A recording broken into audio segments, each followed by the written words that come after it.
റഷാസ് വൈബ്സിൻ്റെ ഒരു പുതിയ വീഡിയോയിലേക്ക് എല്ലാവർക്കും സ്വാഗതം.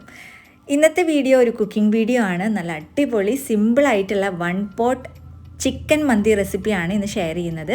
അതിൻ്റെ കൂടെ കഴിക്കാൻ പറ്റിയിട്ടുള്ള 2 സൈഡ് ഡിഷുകളും ഈ വീഡിയോയിൽ തന്നെ ഉൾപ്പെടുത്തിയിട്ടുണ്ട് കേട്ടോ. അപ്പോൾ ഇന്നത്തെ വീഡിയോ എല്ലാവർക്കും ഇഷ്ടപ്പെടുന്നു വിചാരിക്കുന്നു. എല്ലാവരും റെസിപ്പീസൊക്കെ ഉണ്ടാക്കി നോക്കുക. അതുപോലെ തന്നെ വീഡിയോ ഇഷ്ടപ്പെട്ടാൽ ലൈക്ക് ചെയ്യുക, സബ്സ്ക്രൈബ് ചെയ്യാതെ കാണുന്നവർ സബ്സ്ക്രൈബ് ചെയ്യുക. അപ്പോൾ നമുക്ക് വീഡിയോ കാണാം.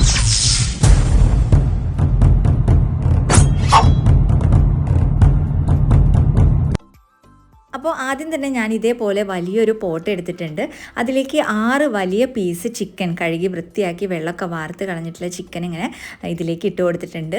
ഇതിലേക്ക് ഒരു 3 മാഗി ക്യൂബുകൾ ആഡ് ചെയ്ത് കൊടുക്കുക. ഒരു 1/2 ടീസ്പൂൺ മുതൽ 1 ടീസ്പൂൺ വരെ ഗരം മസാല, 1 ടീസ്പൂൺ ചെറിയ ജീരകം ഉണ്ട്, നല്ല ജീരകം, അത് ചേർത്ത് കൊടുക്കുക.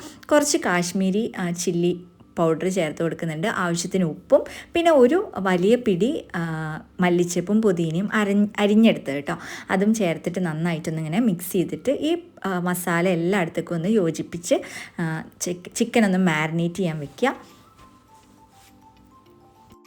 ഈ മസാലയുടെയും അതുപോലെ തന്നെ ആ ഒരു മല്ലിച്ചപ്പിൻ്റെയും ഒക്കെ ആ ഒരു അത് എല്ലാ ചിക്കൻ്റെ എല്ലാ ഭാഗത്തേക്കും ഇങ്ങനെ തിരുമ്മി യോജിപ്പിച്ച് വെക്കണം.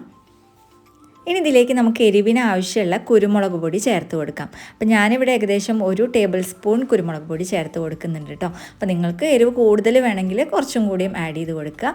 പിന്നെ ഒരു 1/2 കപ്പ് സൺഫ്ലവർ ഓയിൽ ഇതിലേക്ക് ഒഴിച്ചു കൊടുത്തിട്ട് നന്നായിട്ടൊന്ന് മിക്സ് ചെയ്തെടുക്കുക.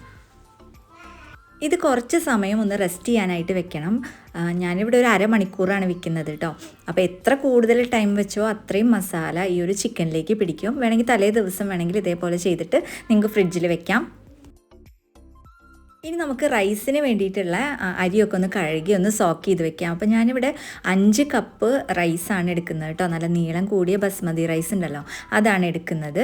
നന്നായിട്ട് ഒരു 2-3 പ്രാവശ്യമൊക്കെ കഴുകി അതിന് ശേഷം കുറച്ച് സമയം ഒരു 1/2 മണിക്കൂർ മുതൽ 1 മണിക്കൂർ വരെ ഒന്ന് സോക്ക് ചെയ്ത് വെക്കാം കേട്ടോ. അരിയുടെ ഇതിന് അനുസരിച്ചിട്ടോ, ചില അരി നല്ല വേവ് ഉണ്ടാവും, ചില അരി അധികം വേവ് ഉണ്ടാവില്ല. അപ്പോൾ 1/2 മണിക്കൂർ മുതൽ 1 മണിക്കൂർ വരെ നിങ്ങൾക്ക് സോക്ക് ചെയ്ത് വെക്കാം.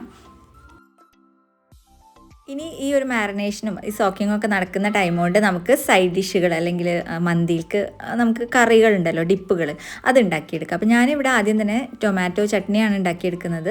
അപ്പോൾ ഇത് ഉണ്ടാക്കാൻ എളുപ്പമാണ് കേട്ടോ. 2-3 തക്കാളി എടുക്കുക, ഒരു മിക്സിയുടെ ജാറിലേക്ക് ഇട്ടിട്ട് അതിലേക്ക് കുറച്ച് മല്ലിച്ചപ്പും പുതിനയും ഒരു 2 ടേബിൾ സ്പൂണൊക്കെ മല്ലിച്ചപ്പും പുതിന ഇടുക. പിന്നെ 2 അല്ലി വെളുത്തുള്ളി, ഒരു പച്ചമുളക് എരിവിന് ആവശ്യത്തിനുള്ളത്, ആവശ്യത്തിന് ഉപ്പും ചേർത്തിട്ട് നന്നായിട്ടൊന്ന് അടിച്ചെടുത്താൽ നമ്മുടെ ടൊമാറ്റോ ചട്നി റെഡിയായി.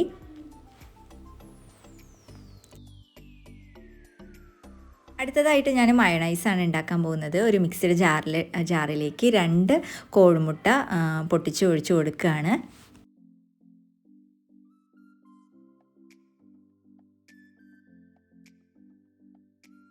ഇതിലേക്ക് ഒരു 2 അല്ലി വെളുത്തുള്ളി ഇട്ട് കൊടുക്കുന്നുണ്ട്. ആവശ്യത്തിന് ഓയിൽ കേട്ടോ. ഓയിൽ കുറേശ്ശെ ഒഴിച്ചിട്ട് അടിച്ചെടുക്കണം.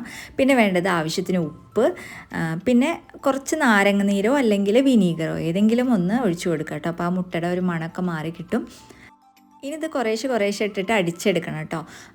അടിച്ചെടുക്കുമ്പോൾ നിർത്തി അടിക്കുക. അതിനുശേഷം കുറച്ച് ഓയിൽ ഒഴിക്കുക. അപ്പോൾ എത്രയാണോ കട്ടി വേണ്ടത് അതിനനുസരിച്ച് നിങ്ങൾ ഓയിൽ ഒഴിച്ചു കൊടുക്കുക. ഇത്ര കട്ടി വേണ്ടാന്നുണ്ടെങ്കിൽ ഓയിൽ കുറച്ച് ഒഴിച്ചു കൊടുത്താൽ മതി കേട്ടോ. അപ്പോൾ ഒരുപാട് ഓയിൽ ഒഴിക്കുമ്പോൾ ഇതിങ്ങനെ കട്ടിയാവും. അപ്പോൾ എനിക്ക് കട്ടിയുള്ളതാണ് ഇഷ്ടം, അതുകൊണ്ടാണ് ഞാനിത് ഇങ്ങനെ ഉണ്ടാക്കിയിട്ടുള്ളത്. അപ്പോൾ കട്ടി കുറവാണ് വേണ്ടതെങ്കിൽ ഓയിൽ കുറച്ച് കൊടുക്കുക. അപ്പോൾ നമുക്ക് അടിക്കുമ്പോൾ തന്നെ ഓയിൽ ഒഴിക്കുമ്പോൾ അറിയുമല്ലോ നമുക്ക് എത്ര കട്ടിയാണ് വേണ്ടത് എന്നുള്ളത്. അപ്പോൾ അതിനനുസരിച്ച് ചെയ്യാം. അപ്പോൾ നമ്മുടെ ചിക്കനൊക്കെ നന്നായിട്ട് മാരിനേറ്റ് ആയിട്ടുണ്ട്. ഇനി നമുക്ക് ഇതൊന്ന് ഫ്രൈ ചെയ്തെടുക്കാം. അപ്പോൾ ഇത് എല്ലാം കൂടി ഒന്നിച്ചിട്ട് ഫ്രൈ ചെയ്യാൻ പറ്റില്ല. അപ്പോൾ ഒരു 4 പീസൊക്കെ വെച്ചിട്ട് ഇങ്ങനെ മൂടി വെച്ചിട്ട് ആദ്യം ഒരു ഹൈ ഫ്ലെയിമിൽ ഒരു 5 മിനിറ്റ് വെക്കുക. അതിന് ശേഷം മീഡിയം ഫ്ലെയിമിലിട്ടിട്ട് തിരിച്ചു മറിച്ചു ഇട്ടിട്ട് നന്നായിട്ടൊന്ന് ചിക്കൻ വേവിച്ചെടുക്കുക. മൂടി വെക്കണം കേട്ടോ, അത് പ്രത്യേകം ശ്രദ്ധിക്കണം, എങ്കിലാണ് ഒരു ടേസ്റ്റ് കിട്ടുള്ളൂ. അല്ലെങ്കിൽ ഭയങ്കരമായിട്ട് ഈ ഒരു ചിക്കൻ നല്ല ക്രിസ്പി ആവും. അപ്പോൾ അതില്ലാതിരിക്കാൻ വേണ്ടിയിട്ടാണ് നമുക്ക് ആ ഒരു പാത്രം ഒന്ന് മൂടി വെച്ചിട്ട് വേവിക്കണത്. കണ്ടോ, ചിക്കനിൽ ആ ഒരു മസാലയൊക്കെ നന്നായിട്ട് പിടിച്ചിട്ടുണ്ട്. അങ്ങനെ നമ്മുടെ എല്ലാ ചിക്കനും ഇതാ ഇവിടെ റെഡി ആയിട്ടുണ്ട് കേട്ടോ. ഇനി നമുക്കിത് നമുക്ക് വേറെ മാറ്റി വെക്കാം. ഈ ഒരു പാത്രത്തിൽ തന്നെയാണ് നമ്മൾ റൈസും വേവിക്കാൻ വെക്കുന്നത്. അപ്പോൾ ഈ ചിക്കനൊക്കെ മാറ്റിയതിന് ശേഷം ബാക്കിയുള്ള ഓയിലിൽ നമുക്ക് ഒരു സബോള ചേർത്ത് കൊടുക്കാം കേട്ടോ. ചെറുതാക്കി അരിഞ്ഞിട്ട്, അതായത് സ്ലൈസ് ചെയ്തിട്ട് ഒന്ന് വഴറ്റിയെടുക്കണം. അപ്പോൾ ഇതിൽ ഞാൻ ആവശ്യത്തിന് ഉപ്പ് ആഡ് ചെയ്ത് കൊടുക്കണില്ല കേട്ടോ, കാരണം ഈ ഒരു ഓയിലിൽ തന്നെ അത്യാവശ്യം ഉപ്പുണ്ടാവും. ഇതിലേക്ക് കുറച്ചധികം തന്നെ വെളുത്തുള്ളി ചെറുതാക്കി അരിഞ്ഞത് ചേർത്ത് കൊടുക്കുക. ഒരു 2-3 പച്ചമുളകും ആഡ് ചെയ്ത് കൊടുക്കുക.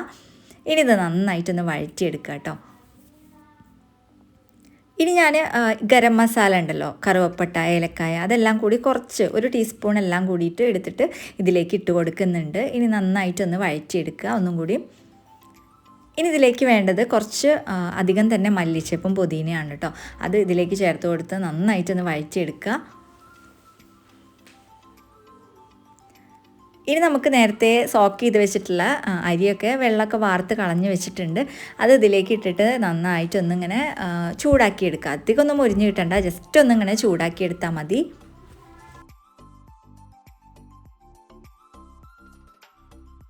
അപ്പോൾ മസാല ആഡ് ചെയ്യുമ്പോൾ ഞാൻ മല്ലിപ്പൊടി ചേർക്കാൻ മറന്നു. അപ്പോൾ ഞാനിത് ഇപ്പോഴാണ് ചേർത്ത് കൊടുക്കുന്നത് കേട്ടോ. അപ്പോൾ നിങ്ങൾക്ക് നേരത്തെ ചേർത്ത് കൊടുക്കാം. നമ്മൾ ആ വഴറ്റുമ്പോൾ, സബോളയൊക്കെ വഴറ്റുമ്പോൾ കുറച്ച് മല്ലിപ്പൊടി എന്തെങ്കിലും ചേർത്ത് കൊടുക്കുക. അപ്പോൾ ഒരു സ്മെല്ല്, നല്ല അടിപൊളി സ്മെല്ല് കിട്ടും. ഈ റൈസ് ഒന്ന് ചൂടായി കഴിഞ്ഞാൽ നമുക്ക് ഇതിലേക്കുള്ള വെള്ളം ആഡ് ചെയ്ത് കൊടുക്കാം. ഞാനിവിടെ നല്ല തിളച്ച വെള്ളമാണ് ആഡ് ചെയ്ത് കൊടുത്തിട്ടുള്ളത് കേട്ടോ. അപ്പോൾ 1 കപ്പ് അരിക്ക് 1.5 കപ്പ് വെള്ളം എന്ന രീതിയിലാണ് വെള്ളം ചേർത്ത് കൊടുക്കുന്നത്. ഇനി ഇത് നന്നായിട്ട് ഇളക്കിയിട്ട് നമുക്ക് ഉപ്പൊക്കെ ഉണ്ടോ എന്നൊന്ന് ടെസ്റ്റ് ചെയ്യാം. അതുപോലെ തന്നെ എരിവൊക്കെ കറക്റ്റായിട്ടില്ലേ നോക്കാം. ഇല്ലെങ്കിൽ നമുക്ക് മാഗി ക്യൂബ് ആഡ് ചെയ്ത് കൊടുക്കാം കേട്ടോ. 1-2 മാഗി ക്യൂബ് എരിവിന് ആവശ്യത്തിന് ഇട്ട് കൊടുക്കുക. അതുപോലെ തന്നെ കുരുമുളകും ചേർത്ത് കൊടുക്കുക. ഇതിൽ ഞാൻ നോക്കിയപ്പോൾ ഉപ്പ് കുറച്ച് കുറവായിരുന്നു. അപ്പോൾ ഞാൻ കുറച്ച് ഉപ്പ് ഇട്ട് കൊടുത്തിട്ടുണ്ട്. അതുപോലെ തന്നെ ഒരു ഉണക്കനാരങ്ങയാണ് ചേർത്ത് കൊടുത്തിട്ടുള്ളത്. പിന്നെ ഞാൻ പറഞ്ഞില്ലേ കുരുമുളക് പൊടി, അതും ആഡ് ചെയ്ത് കൊടുക്കണം കേട്ടോ. ഞാൻ ഇതിൽ കാണിക്കാൻ മറന്നു.